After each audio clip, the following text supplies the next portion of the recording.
My name is David Malysheff, and I'm a graduate of the good old Applied Communications program at Coastal College. What is Gamut Productions and what is your role there? Well, Gamut Productions is really myself and Dakota in the background. Basically, we do everything. TV shows, documentaries. We try and avoid the features because it's terrible work, we think. But, you know, we do a lot of like behind the scenes stuff, you know, what they call, they used to call them EPKs, which stood for Electronic Press Kit.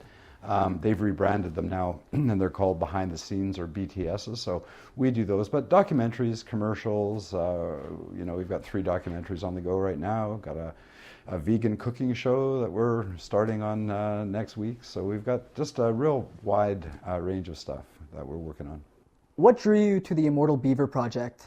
That was kind of a funny story. I have a friend that's an aviation photographer, and he was doing some work for Viking Air, and they were actually going to be restoring an old beaver that they rescued from a desert in Nevada, and they thought it would be a good idea if we started documenting it. So we did. We started documenting as they rebuilt this thing, and the thing grew and escalated. So Viking Air was part of the client, but then the more we started shooting it, the more we realized that we're into a very good documentary about a Canadian piece of aviation history, which is the good old de Havilland Beaver. So eventually we tried to sell it to History Television, and they weren't all that interested. And then we bagged the elephant. We got Harrison Ford agreed to appear in it. And as soon as Harrison Ford said, sure, I'll give you some of my time, we drove down to LA, did an interview with Harrison Ford, and then guess what? All of a sudden, History liked it. So, we took a thing that was going to be a restoration video of a plane, and it ended up, evolving into a full-on, hour-long doc on the actual Beaver airplane.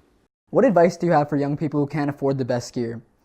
People often say it's the person behind the camera and not the camera itself, but obviously that has some part to play. And the way I'm seeing industry change now, and I mean, I'm getting a lot of competition now from, people shooting DSLRs and stuff like that. I mean, we recently bought like a $22,000 Canon C300 Mark II, which is like a 4K capable camera. And, I need to have the option to shoot 4K.